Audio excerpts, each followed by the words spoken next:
Yo mga ka-handsome vapors, what's up? Long time no see. Nagbabalik na ulit ako sa pagbablog ngayon sa aking YouTube channel.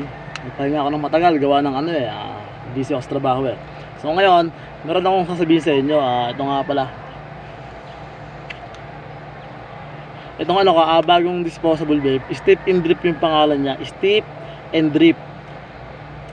So, unang-una, hindi ko siya nare-recommend sa inyo. Pero, kung gusto nyo pa rin subukan nyo. Pero kasi kaya hindi ko siya nare-recommend.